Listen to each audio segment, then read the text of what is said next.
2 members to the right, leave the other on the other side, you know, maybe catch 1 or 2 off. It's going to be perfect opportunity to Roger to reap the benefits here. But we're going to be jumping in to the last game of Group B Wildcard. Can Brute Force show up today, or will they fall short? HomeBois looking to try to clean sweep things. Yep, so for HomeBois, when you look at it, you know, that's kind of the main thing they have to do is just go ahead and see if they can get the clean sweep through the group. Now, for Brute Force, it's all about just kind of ending things on a good note the best they can, and want to see exactly how they respond to even the switch that HomeBois made, the roam option, you know, Zorn not being here. Mal, pretty much, I feel like, again, as a veteran from Malaysia, you know, you're going to see probably similar things to an extent, but already just kind of going at each other. It's just a Minotaur and a Grok just whacking at each other. Nothing's really going to happen there. But also, in terms of the emblems, we're seeing so many more Warcry emblems. Mal, though, this time, Flickers, he's fine. He's fine. He should be, unless he takes a meteor to the face here. Yeah, okay. He's able to get out of there. But going back to the point, I like the Warcry emblem. I don't know. Do you agree? Because for a while, it was like focusing mark for the most part. That was just that percentage that you could get. And for a lot of junglers that look for the snowball, I think Warcry is perfect. Yeah, I think it's a nice way to bring assassins back in. I think a lot of us have been wondering what's the possible way, because they're always just getting kind of brutalized by these utility roamers. But I think now, instead of exactly overkilling Assassin's power level completely, you give him a good emblem, right? You give the Roger a good emblem, you give the Ling a good emblem, to where they still have to sacrifice another emblem, right? Like maybe they sacrifice movement speed, maybe they sacrifice this or that, depending, right?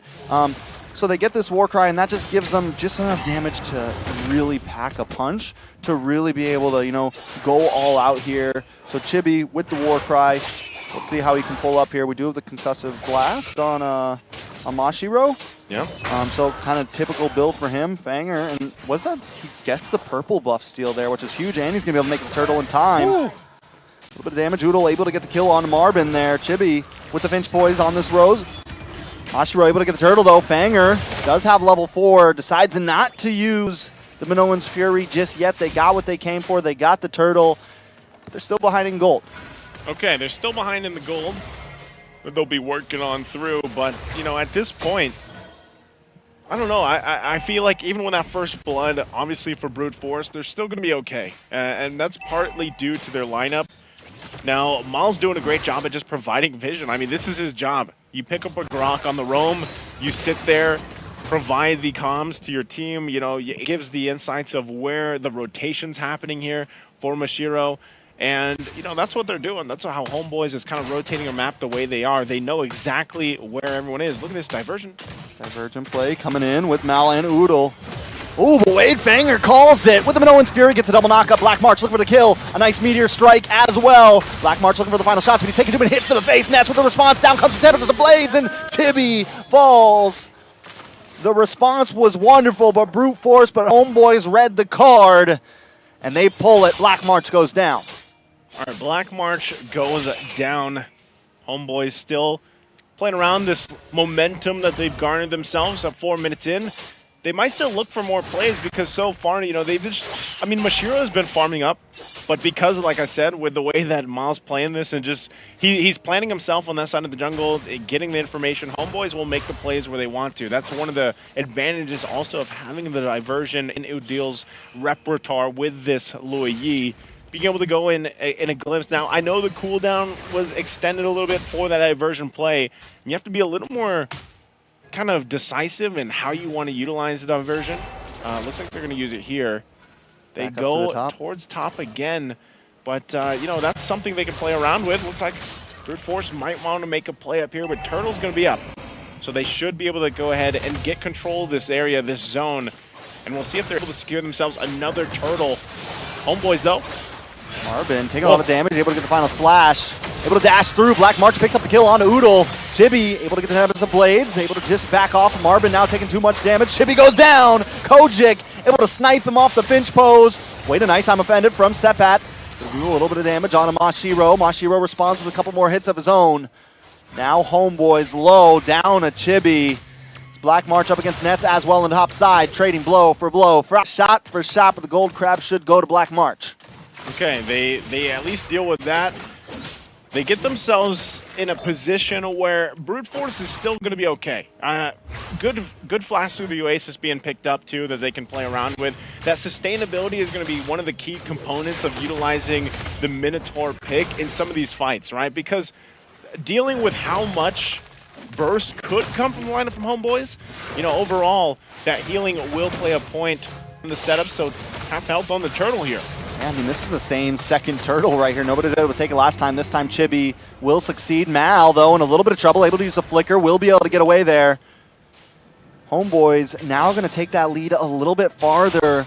About 1.5. Nice, I'm offended on a Fanger. Can Oodle and setback at the final hit, though. Fanger, after picking up the Blast of Oasis, does have the heal to be able to escape. Black March on the top side getting bullied once again. HomeBois starting to take the wheel of this game a bit. Yep.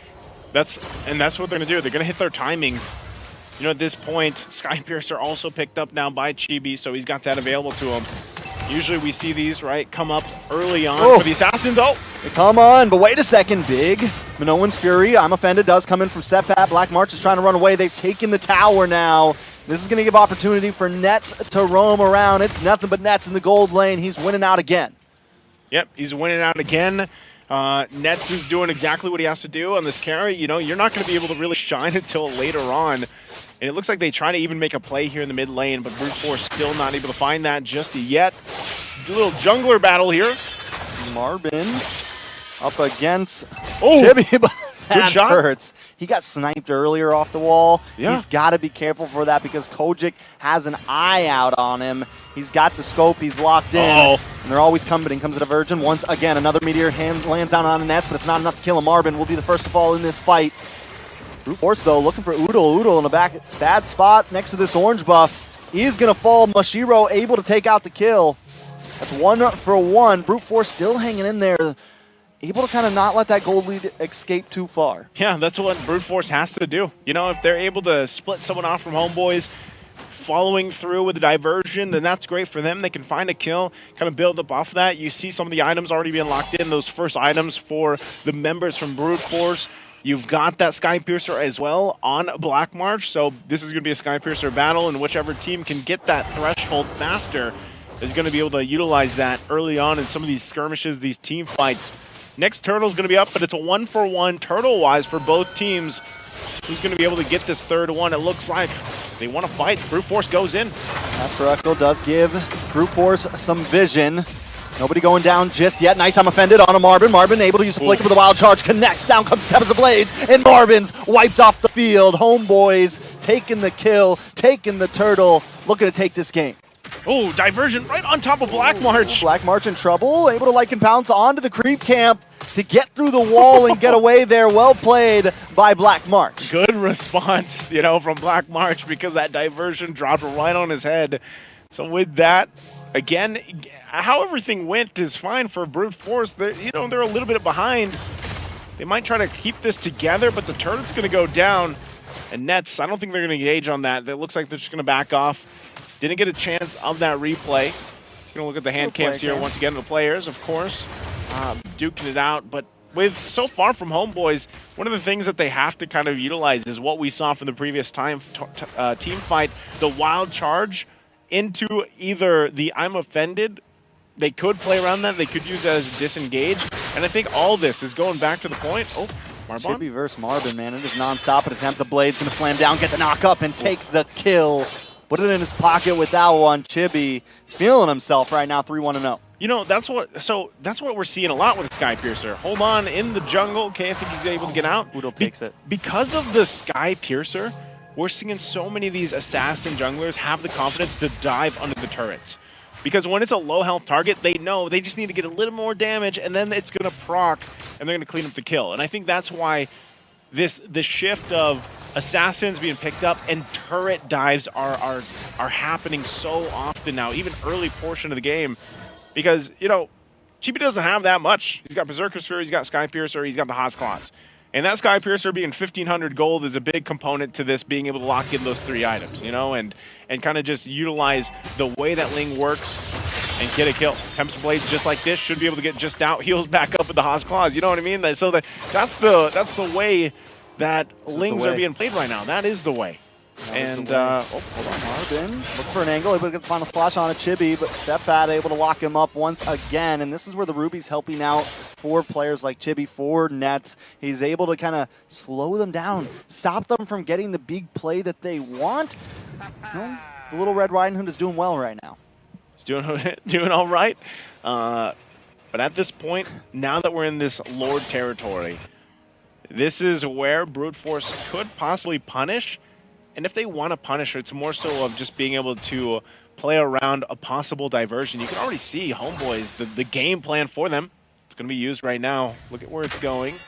Not going to follow up through it. That's one of the strategies here with the diversion. You can fake it out if you want to. So with that, Lord still for the taking here for both teams. Brute Force just going to let HomeBois go ahead and start it up. They want to punish if they can based on the positioning. Chibi will make his way too, so it looks like they already got that wave pushing in the mid lane. They might give this a full go. Echo going to be dropped. After Echo does come down, Seppat taking a little bit of damage. Rowan Sphere connects. Seppat's first of all, Mal. Now a little bit of trouble, able to catch that wild charge, and Nets finds Kojik. Banger will be the next, a killing spree. A double for Chibi. It's all for the price of Seppat. It's a 3-for-1. And Lord is going to be the next target for HomeBois. Brute Force in shambles. Worth for HomeBois. I mean, that's exactly what they want to do. If that's Seppat's life, that's fine. They get 3 kills plus the objective. And so HomeBois looking very good, utilizing this pick. Black March so close. Oh, he's going to get out? No, he's not.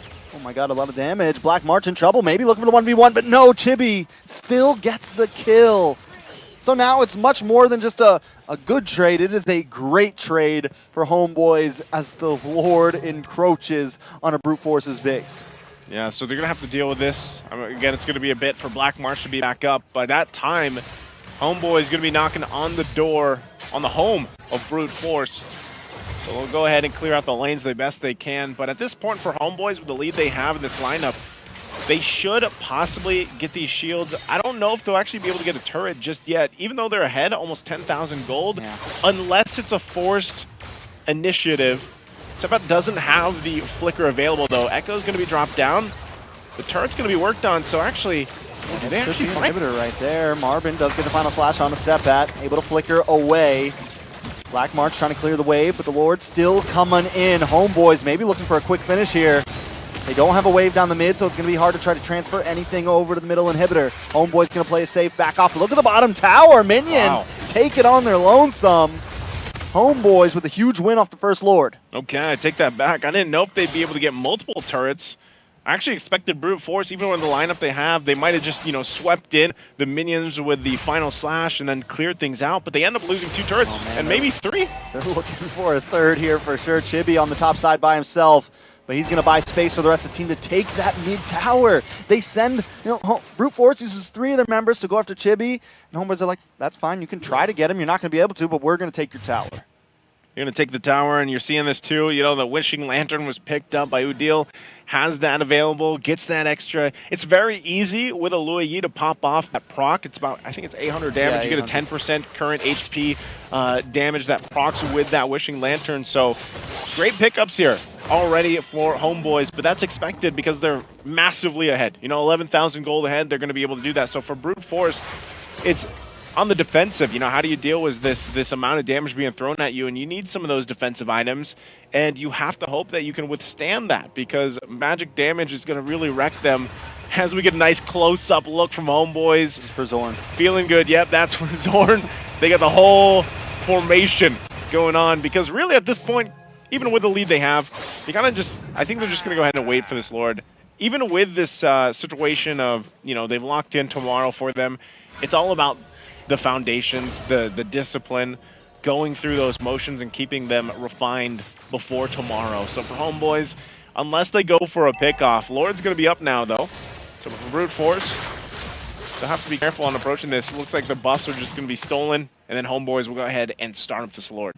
Yeah, so we got minion waves coming on bot and top. Brute Force got to do something about it, while at the same time trying to worry about this Lord. And at this point, with an 11,000 goal lead for HomeBois. They can't even contest it. They've lost all the towers. And watch for the diversion play. The boss side, they're going to try to collapse onto Mashiro.